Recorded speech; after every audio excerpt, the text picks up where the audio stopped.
सिंधड़ी में ख़बर शामिल क्यों था। लाल खान शाख के गोठ हाजी सावण मरी वटां 3 फुट घारो पियो आहे। फसल पानी हेठि अची विया आहिनि। आरडी 40 वटां पयल घारे सबबि फसल पानी हेठि अची विया आहिनि। आपाशी अमलो घारे वारे हंधि न पहुतो आहे। ॻोठाणा पंहिंजी मदद पाण तहत घारो ॿधण में मसरूफ़ आहिनि।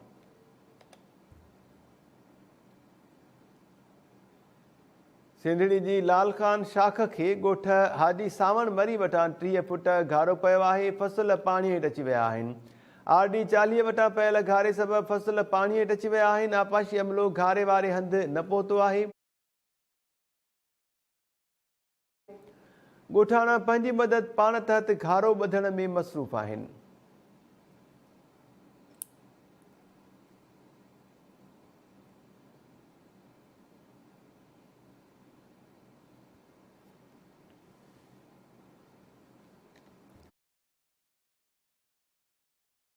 सिंधड़ी जी लाल खान शाख के गोठ हाजी सावण मरी वटां 3 फुट घारो पियो आहे। फसल पानी हेठि अची विया आहिनि। तफ़सील मालूम कयूं था टाइम न्यूज़ सिंधड़ी जे रिपोर्टर असद शर खां। असद, छा तफ़सील आहे हिन वटि? जी जीअं ई त ही बरसाती सिलसिलो शुरू थियो आहे त उन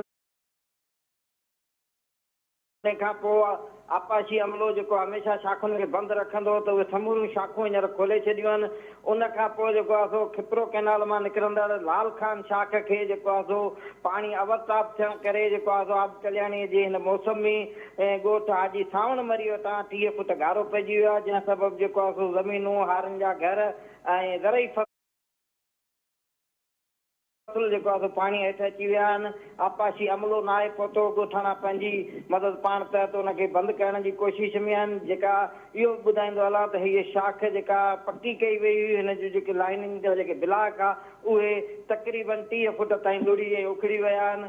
उनजो हिन वक़्त ताईं कंहिं बि अञा नोटिस न आहे वरितो। जी